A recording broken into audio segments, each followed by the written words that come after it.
아휴, 요즘 코로나 때문인지 의욕도 없고 우울하기만 하네. 너 마음건강검진 받아보는 건 어때? 마음건강검진? 남들이 이상하게 보면 어떡해. 검진 비용도 비쌀 것 같고. 걱정 마. 서울시에서 만 19세 이상 서울 시민들에게 정신건강의학과 검진비와 상담 비용을 최대 8만 원까지 지원한대. 코로나로 많이 지치고 우울하잖아. 이럴 때 마음도 정기적으로 검진해서 예방하고 치료하자고. 좋아. 이젠 몸도 튼튼, 마음도 튼튼. 서울시 마음건강검진 및 상담지원 사업 문의는 가까운 보건소로. 이 캠페인은 서울특별시와 함께합니다. 예, 시황맨의 주식 이야기 11월 1일 방송 시작하겠습니다. 일단 지난 주말에 우리 증시로 넘어온 해외 증시 상황은 뭐 그냥 그랬다고 보면 돼요. 그러니까 이제 우리가 보통 이제 미증시 지수만 놓고 볼 게 아니라 우리 증시에 영향을 주는 이제 다른 지표들도 같이 봐야 되거든요. 지난주에 뭐 애플 많이 빠졌다, 페이스북 많이 빠졌다 이런 걸 보는데 사실 애플이나 페이스북이 우리 증시에 직접적으로 영향을 주는 종목들은 아니거든요. 그러니까 이제 그런 어떤 지수 자체도 중요하지만 예를 들면 이제 원자재 가격은 어떻게 됐냐, 다음에 이제 변동성 지수는 어떻게 됐냐, 달러화는 어떻게 됐냐 이걸 또 같이 봐야 되거든요. 근데 지난주에 국제유가는 조금 빠졌고 변동성 지수는 조금 올랐고 달러는 거의 제자리였고, 그러니까 뭐 미증시가 하락했어도 다른 지표는 이렇게 크게 변화가 있었다 이렇게 이제 보기는 좀 어렵기 때문에 현재로서는 해외 증시가 굉장히 나빠질 것으로 우리 증시에서 먼저 선반영했다라는 점에서 보면 뭐 우리 증시가 그렇게 나쁘게 출발하지는 않을 것 같습니다. 그래서 장 초반 자체는 그렇게 이제 부정적으로 보일 것 같지는 않고요. 그리고 이제 동시에 또 11월이잖아요. 11월에 이제 첫 거래일이 진행이 되는데 그러니까 최근 8년 동안의 11월을 보면 5번 올라갔고 3번 빠졌거든요. 그러니까 일정한 어떤 패턴이 있었다 이렇게 보기는 어렵죠. 그리고 또 특수성이 이제 올해 이제 미국 대선이 열리는 했잖아요. 그러니까 미국 대선이 열리는 11월은 하락하거나 상승하거나 비율이 거의 비슷했습니다. 그러니까 11월 자체가 어떤 시기적인 특성을 갖는다라기보다는 그때 직전에 나오는, 그때 전후에서 나오는 증시 흐름을 그냥 반영한다. 그러니까 어떤 11월, 예를 들어서 뭐 딱히 뭐 무슨 특정한 1월에는 유난하게 증시가 강하다, 뭐 아니면 뭐 12월 초에는 개인 투자자들의 매도가 많이 나온다, 뭐 이런 어떤 패턴이 있는 달들이 좀 있잖아요. 근데 11월 같은 경우는 특별하게 무슨 패턴이 있거나 그러진 않습니다. 그러니까 증시 주변에 나오는 그 재료를 그대로 이제 반영하는 달이 된다. 이 정도로 우리가 이제 보면 될 것 같은데, 이제 재료들을 좀 우리가 생각을 해보면 주말 사이에 코로나 확산은 뭐 계속 진행되고 있습니다. 그러니까 미국이라든가 뭐 유럽 쪽에서는 이제 꺾일 조짐이 안 보이는 그런 상황이고, 그다음에 지표는 반면에 또 긍정적으로 나타났거든요. 지금 이제 코로나 자체만 놓고 보면 굉장히 좀 무섭죠. 그러니까 유럽 국가들은 추가적인 봉쇄 조치 가능성도 계속 제기가 되고 있거든요. 그리고 또 이 봉쇄 조치가 또 순탄하게 진행될까? 이거에 대한 어떤 우려도 있어요. 막 스페인 이런 데서는 활동 제한하겠다 이렇게 이제 국가에서 나서니까 이걸 반대한다라는 시위가 벌어지고 막 그랬어요. 예, 그래서 이런 부분들은 이제 투자자들이 이번 주에도 코로나 수치를 보면서 계속 걱정을 해야 되는 상황이잖아요. 요거 자체는 좀 부담이 되죠. 근데 반면에 이제 또 보리스 존슨 영국 총리 같은 경우는 내년도 1분기까지는 백신이 나올 것으로 낙관하고 있다. 그래서 이제 백신에 대한 기대감도 계속 이제 갖게 되거든요. 그래서 그리고 최근 들어서 이제 뭐 보리스 존슨도 그런 이야기를 했습니다만 치료하는 방법이 계속 발달하고 있기 때문에 뭐 그전보다 이렇게 치명적이지는 않다, 뭐 이런 어떤 취지의 어떤 이야기도 했거든요. 그래서 이제 3월에 왔던 패닉보다는 조금 시장의 충격을 좀 덜 받기는 합니다. 근데 어쨌든 이제 확진자가 뭐 계속 늘어나서 뭐 숫자로 입에 담기 민망한 숫자까지 막 올라가게 되면 이제 또 양상이 달라지긴 하겠죠. 근데 어쨌든 코로나가 확산되는 거는 부담스럽다. 그런데 그러니까 백신 이슈가 계속 나오고 있어서 이 백신이 나온다 하더라도 보리스 존슨은 일단 최대치로 내년 1분기를 이야기한 것 같은데 어쨌든 시차가 있잖아요. 그러니까 지금하고 몇 달 정도의 어떤 시차가 있죠. 그러니까 이런 시차가 있다라는 것 자체가 투자 심리를 안도를 하게도 했다가 또 한편으로는 앞으로 몇 달 동안은 계속 숫자가 늘어날지도 모르겠네. 이런 어떤 공포감을 또 동시에 불러오기 때문에 그러니까 시장이 굉장히 좀 불안정하게 움직일 수 있는 그런 사안이 되죠. 그래서 일단 코로나 상황 자체는 아무래도 좀 부담이 될 수밖에 없다. 이건 이제 전제가 좀 있고요.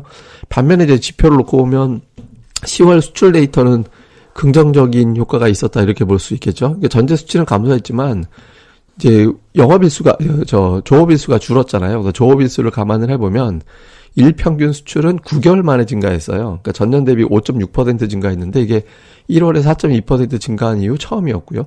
다음에 이제 품목이 8개 품목이 이제 증가를 했거든요. 8개 품목이 전년 대비 증가했는데 8개 품목 증가한 거는 8개 품목 이상 증가한 거는 2018년도 8월 이후 최대치예요. 예, 가장 많은 품목이 이제 증가했거든요.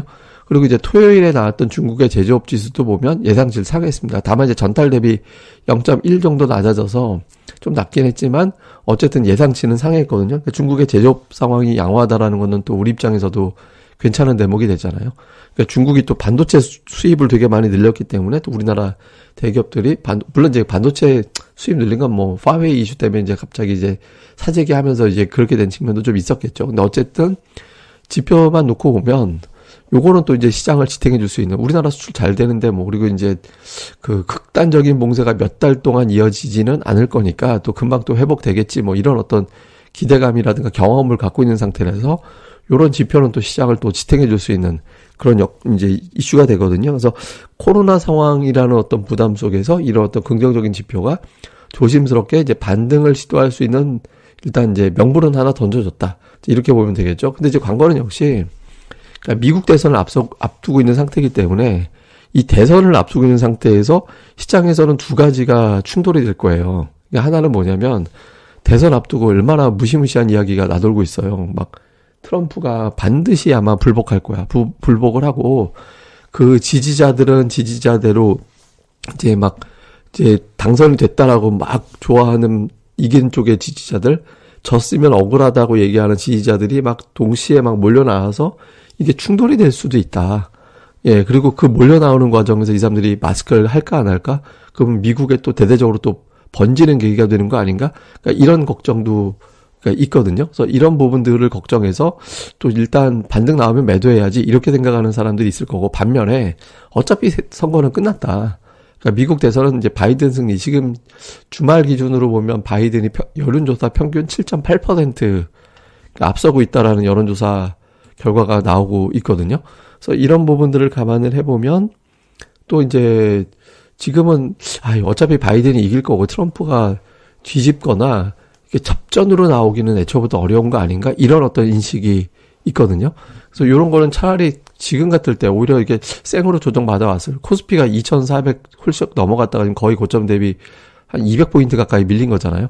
그러니까 지금 이럴 때가 좋은 찬스다 이렇게 생각하는 어떤 매수세도 가동될 수 있거든요. 그러니까 이런 두 가지 중에서 오늘 지난주에 워낙 외국인들이 많이 팔았기 때문에 좀 걱정이 돼 있는 상태인데 여기도 과연 매수가 붙어줄 거냐 아니면 이제 대선 이후에 그러니까 어디 일부에서는 대선이 11월 11일까지는 완전히 투표 결과 알 수가 없다. 그러니까 이제 우편 투표 때문에 우편 투표가 늦게 그러니까 늦게 집계가 되는 지역이 있을 거기 때문에 거기까지 챙겨봐야 되는 상황이 생긴다면 그러면 어쩌면 다음 주 중반 넘어가야 미국 대선 결과 알 수 있을지도 몰라. 이런 어떤 의견도 있거든요. 그래서 그러니까 이런 부분들에 대한 어떤 신중함, 그러니까 걱정 이것과 어차피 바이든 이겼다 사실상 이런 주장 중에 이제 어느 쪽으로 무게를 두면서 그러니까 뭐 무게 둔다는 얘기는 뭐냐면 외국인들 매도가 줄어들면 결과를 이미 알고서 이제 선침해하는 매수가 붙기 시작했다라고 보면 되거든요. 그래서 오늘 이 중에 어느 쪽에 이제 힘이 실리는지가 중요합니다. 근데 이게 이제 어떤 통계가 또 있냐면 미국 대선 전에 그러니까 7월 31일부터 10월 31일까지 그러니까 마지막 3개월 얘기하는 거예요. 그러니까 마지막 이제 3개월까지 그 증시가 하락하는 경우는 현재 집권 세력에게 불리했다라는 데이터가 있거든요. 그러니까 미국 대통령은 연임이 가능하니까 그러니까 연임하고 나서 이제 예를 들어서 뭐 공화당 대통령이었다 그러면 공화당 이렇게 됐다가 그 다음에 공화당으로 또 넘어갈 수도 있고 민주당으로 정권 교체가 될 수도 있잖아요. 그러니까 이런 어떤 데이터를 봤을 때 마지막 3개월 동안의 증시가 하락하는 경우에는 현재 집권 세력이 패하는 경우가 압도적으로 많았거든요. 그러니까 재선에 실패하거나 정권 재창출이 안 되거나 이런 어떤 흐름이 되거든요. 그러니까 트럼프가 주식시장 올라가면 막 자랑하고 뭐 이렇게 됐잖아요. 근데 지금 이게 뭐 큰 폭은 아니지만 7월 말부터 지난달 말까지의 기간 동안에는 미증시가 하락했기 때문에 이 데이터상만 놓고 본다라면 사실상 그러니까 트럼프가 자랑하는 증시도 밀렸다. 최근에 느껴지는 투자자들의 인식은 그렇게 되면서 이제 좀 내려갈 수도 있겠구나. 그래서 이제 트럼프가 이래저래 데이터상으로는 질 수밖에 없구나. 그러니까 이런 쪽으로 이제 투자들이 생각할 수도 있거든요. 그러니까 이게 사실 트럼프만 아니라 미국의 어떤 다른 공화당의 다른 후보였다면 이런 거 생각할 필요가 없는 거예요. 그러니까 생각할 필요가 없는데, 그러니까 이게 이제 트럼프라는 존재 자체가 불확실성이라서 여기에 대해서 이제 투자자들이 이런 어떤 데이터에 대해서 예전에도 이랬으니까 반드시 이번에도 이러겠지 이렇게 이제 예단을 못하는 거죠. 근데 이제 저는 예단을 못하는 사람의 비중이 만만치 않을 거라고 보지만 그 중에서 과연 선취매가 오늘 가동이 돼서 외국인들의 매도 규모를 축소시켜줄 수 있을 거냐. 요게 되게 중요하죠. 왜냐면 이제 바이든 승리에 이변이 없을 거다라는 인식도 최근에 보면 되게 커지고 있거든요. 네, 그러니까 그러니까 지난 주말에 미증시 하락한 것도 어떤 분석도 있냐면 빅테크만 빠졌다. 빅테크가 빠진 것 자체도 바이든이 이기는 걸로 보는 거 아닌가? 왜냐하면 바이든이 이긴 걸로 봤기 때문에 그 증세 관련된 그 대기업들은 세금을 더 내게끔 하겠다라는 게 정책이잖아요. 그래서 이 부분들에 대해서 이제 반응한 거다라는 해석도 있거든요. 그래서 어쨌든 그러니까 이런 부분에 대해서 우리가 결정적으로 봐야 되는 거는 외국인들의 매매 동향이 어떻게 되느냐. 그러니까 주말에 미증시가 추가가 하락했지만 달러 강세는 또 주춤했거든요. 그리고 앞서 말씀드린 대로 빅테크 이외에 다른 종목을 비교적 선방했다라는 거죠. 그래서 오늘 외국인들의 매도가 줄지 않으면 다음 주까지도 조금 쉽지 않다라고 볼 수 있어서 그러니까 오늘 외국인들의 매도가 그러니까 5천억이 나오면 골치 아파요. 그러니까 나오려면 뭐 1,000억대 미만으로 나와서 되게 이 정도는 뭐 우리나라 뭐 동학개미나 그러니까 기관들이 좀 받아낼 수 있다 정도의 규모로 되는지 여부 아니면 5천억을 팔아버리면 이번 매도는 상당 기간 이어지겠구나. 그러면 다음 주에 또 만기일이 있잖아요. 그러니까 만기 때까지 또 고전하겠구나. 이렇게 우리가 이제 좀 가늠해 볼 수 있거든요. 그래서 오늘 외국인들의 매도가 이제 단발로 그치는 건지 여부, 그게 이제 되게 중요하다. 그래서 요 기준에 따라서 다음 주까지 고전하느냐, 이제 일단 기술적 반등 국면으로 가느냐, 요걸 좀 가늠해 보면 될 것 같고요. 코스닥 같은 경우도 되게 좀 중요한 게 지금 양도세가 지금 그러니까 세 가지 총 시나리오가 있어요. 하나는 3억 원으로 원하는 대로 그냥 강행이 되는 경우 하나가 있고, 두 번째는 유예가 돼서 10억 원으로 가는 경우가 있고, 세 번째 하나는 뭐냐면 5억 원으로 절충하는 안이 있거든요.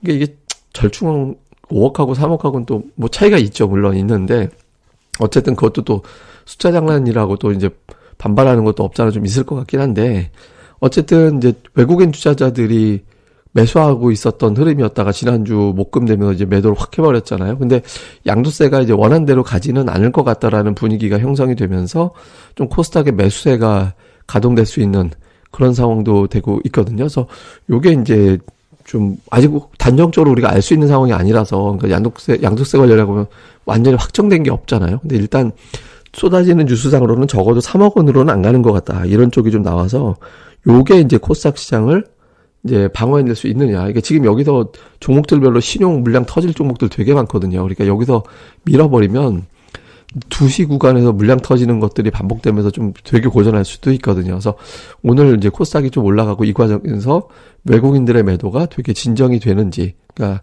진정된다라는 거 500원 안쪽, 500억 안쪽, 요 정도의 어떤 흐름이 나온다면 코스닥은 이제 조금 더 적극적으로 반등할 수 있는 그런 상황이 될 수 있겠죠. 그러니까 요 흐름이 이제 오늘 결국에는 뭐 양시장 다 외국인들의 수급인데 이제 선침해가 들어올 거냐 아니면 양도세에 반응할 수 있는 기반을 만들어 줄 거냐 양시장에 요 흐름이 되게 중요하고요.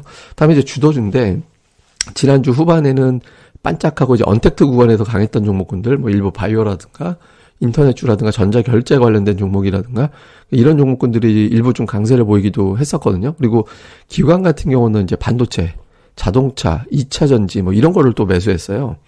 그러니까 이제 시장을만 놓고 보면 지금 무슨 언택트 이런 종목군들이 강세 보이는 것보다 수출 관련된 종목군들이 강세 보이는 게 추세상으로는 유리하죠. 왜냐하면 저게 움직인다라는 거는 실적을 보고서 움직인다라는 게 되기 때문에 그리고 경기에 대한 어떤 자신감을 갖고 매수한다 이렇게 되기 때문에 방향성을 잡기가 유리해지거든요. 그래서 요 흐름이 과연 어느 쪽으로 나오느냐.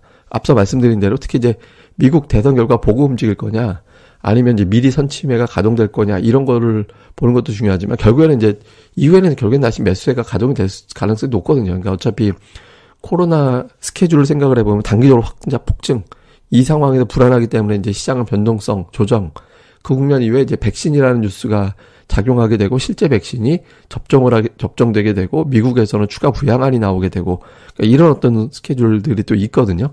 이런 어떤 일정을 감안해 보면 투자들이 생각하기에는 단기적으로는 어쩔 수 없이 좀 고전해야 돼 뻔해. 그러니까 이제 지금은 적극적으로 매수하기는 쉽지 않다라고 볼 수도 있겠죠. 근데 그 이후에 생각해 보면 결국에는 움직임이 나올 건데 그래서 지금부터 이제 그때를 감안해서 어떤 종목군들이 움직이는지 집중적으로 관찰을 해두자.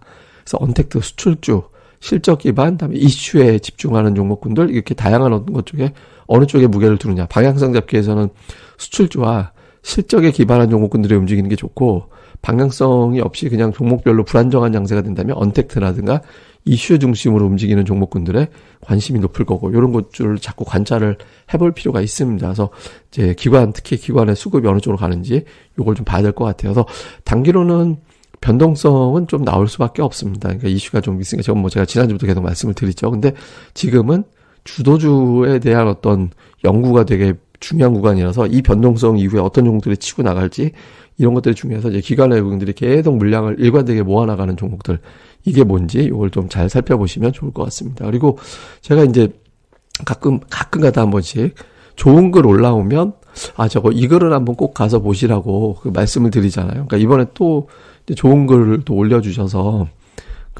한번 가서 보셨으면 좋겠거든요. 그러니까 다음에서 주식장인이라는 카페 접속해서 가시면 거기에 장인 리포트라는 게시판이 있고요. 장인 리포트에 보시면 이번 주 증시에 대한 어떤 코멘트, 그 다음에 그 이후의 대응. 이걸 조금 이제 좀 보수적인 관점에서 이제 이렇게 자세히 이제 분석해 놓은 글이 있거든요. 그러니까 우리나라 증시, 다음에 이제 해외 증시 내용들 수급 분석 이런 거 해가지고 자세히 또 분석을 좀 해 놓으셨어요. 그래서 요 글은 한번 꼭 가서 보셨으면 좋겠습니다. 그러니까 다음에서 주식장인이라고 검색해서 들어가신 다음에 장인 리포트에 있는 제목은 주초 낙폭과대 반발 매수세 그렇다면 이후 전략은 이런 제목으로 올라온 글이 있으니까 요거 좀 잘 읽어보셨으면 좋겠습니다. 예, 그럼 또 오늘 하루 또 잘들 보내시고요. 저는 또 다음에 뵙겠습니다. 그리고 오늘도 엔딩곡 준비했으니까 또 뭐 좀 차분하게 또 기분 전환 겸 잘 들으셨으면 좋겠습니다. 예, 감사합니다.